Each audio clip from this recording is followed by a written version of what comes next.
Bonjour. À titre de pharmacienne conseil du CRSP de Montréal, il me fait plaisir de vous partager une boîte à outils destinée aux pharmaciens communautaires qui offre plusieurs documents et références utiles dans la prise en charge des maladies chroniques et l'ajustement de leur traitement. La boîte à outils se retrouve sur le site web du CRSP de Montréal.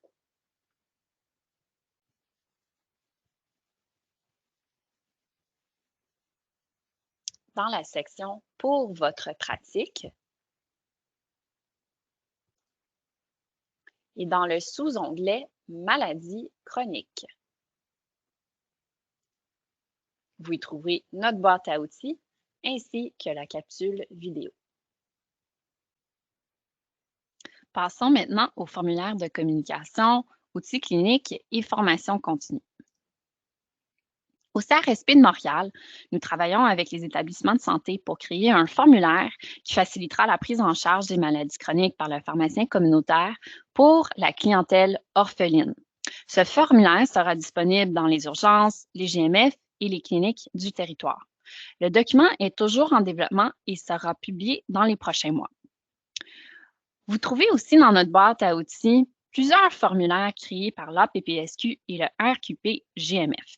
Vous n'avez qu'à cliquer sur le lien ici pour être redirigé vers le site web de l'APPSQ.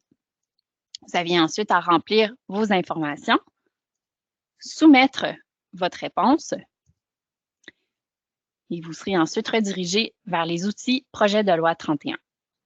Au bas de la page, vous avez les outils de prise en charge des ajustements en pharmacie communautaire. Vous trouverez ici des formulaires de transfert classés par pathologie. Ces formulaires peuvent être imprimés ou sinon aussi copier-coller et scanner directement dans les dossiers patients. Ici, vous avez un formulaire de transfert pour l'hypothyroïdie qui peut être partagé avec les médecins et les IPS. Vous avez aussi des notes au dossier qui comprennent plusieurs éléments, dont des éléments à valider durant vos rencontres initiales et aussi durant vos rencontres de suivi. Puis finalement, vous avez une boîte à outils clinique. Ici, vous trouverez plusieurs documents, dont des tableaux comparatifs, des lignes directrices, ainsi que plusieurs ressources pour vos patients. Nous vous proposons aussi des formations continues, dont des micro-programmes de deuxième cycle offerts par le Centre Focus de l'Université de Montréal. Vous pouvez vous inscrire directement au micro-programme en cliquant sur le lien. Vous allez avoir plus d'informations sur les micro-programmes. Vous pouvez aussi vous inscrire à des cours à la carte de l'Université de Montréal s'il y a seulement quelques cours qui vous intéressent. Regardons maintenant prescrire des prélèvements sanguins. Ici, vous trouverez toutes les requêtes de prélèvements sanguins utilisées dans les établissements de santé de Montréal. Les requêtes sont classées par CIUS. Pour trouver le CIUS de votre pharmacie, vous n'avez qu'à cliquer ici et puis ensuite, rentrez le code postal de votre pharmacie ou du domicile du patient et vous trouverez ensuite le CIUS dans lequel votre pharmacie ou votre patient se retrouve. Dans l'exemple, on était dans le centre-sud. On va d'abord cliquer sur « Requête » pour le centre-sud et vous allez être dirigé directement vers la requête en soi. Vous n'avez qu'à remplir les informations nécessaires, cocher les prises de sang qui doivent être faites et puis imprimer la requête pour la remettre à votre patient. N'ayez crainte. Si jamais vous utilisez la requête pour le mauvais CIUS, la requête sera tout de même acceptée par n'importe quel CLSC ou autre centre de prélèvement. À titre informatif, nous avons aussi inclus une formation continue de l'EPQ sur les analyses de laboratoire.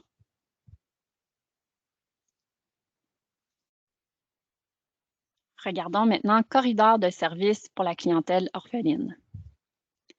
Dans le centre-ouest et seulement dans le centre-ouest, Les pharmaciens communautaires peuvent référer des patients orphelins vers une centrale de rendez-vous dans le but d'obtenir un rendez-vous avec un médecin ou une IPS dans les 24 à 48 prochaines heures. C'est donc très intéressant d'utiliser ce service dans le contexte de votre prise en charge des maladies chroniques. Prenons par exemple un patient orphelin que vous suivez pour de l'hypertension. Vous avez déjà effectué tous les ajustements possibles de sa médication et vous n'arrivez toujours pas à atteindre sa cible thérapeutique de tension artérielle. Vous jugez qu'un autre antihypertenseur doit être ajouté à son traitement, mais vous ne pouvez pas le faire sans l'accord d'un prescripteur. Vous pouvez d'abord référer votre patient vers la centrale en indiquant la raison pour la consultation. Un antihypertenseur pourrait être ajouté par un médecin ou une IPS et vous pouvez ensuite vous occuper de son ajustement et faire les suivis habituels. Pour référer votre patient, vous n'avez qu'à suivre les directives qui se retrouvent dans le formulaire et puis ensuite diriger votre requête directement au numéro de fax qui se retrouve au bas de la page.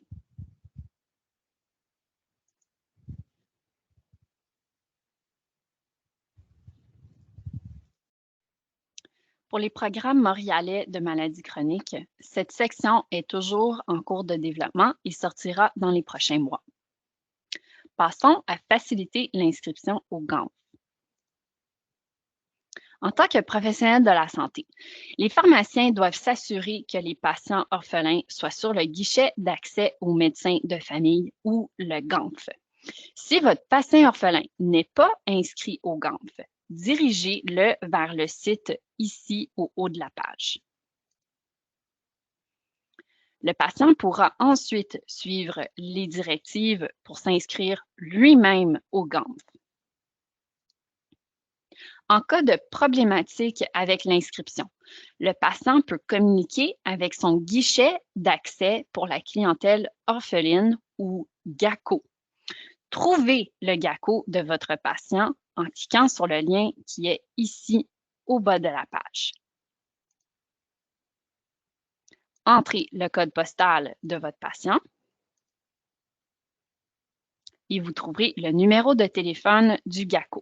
Le patient peut donc directement communiquer avec le GACO lui-même. Pareillement, si un patient est sur le GANF, mais que vous jugez que son dossier doit être priorisé, par exemple pour un patient diabétique qui est très instable, vous pouvez le signaler au GACO. Les gestionnaires pourront potentiellement traiter la demande plus rapidement.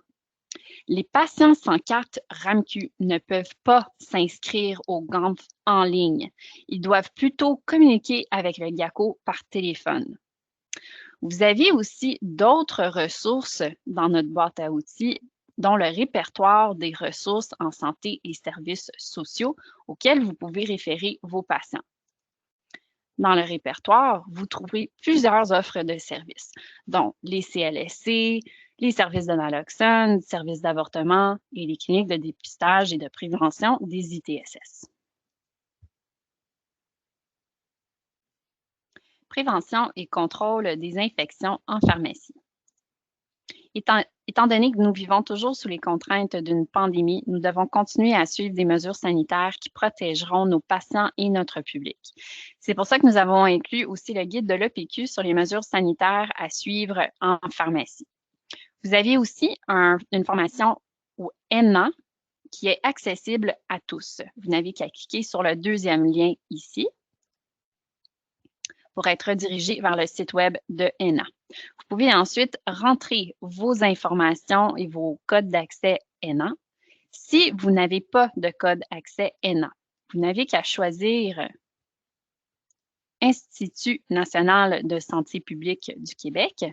Et puis, vous allez retrouver un site web ici à gauche pour rentrer vos informations personnelles. Et puis, vos codes d'accès ENA seront envoyés par courriel. Et ça fait le tour de la boîte à outils conçue par le CRSP de Montréal. Nous espérons que vous la trouverez utile. Comme dit précédemment, elle sera mise à jour régulièrement. Des communications vous seront envoyées dès qu'elle sera actualisée.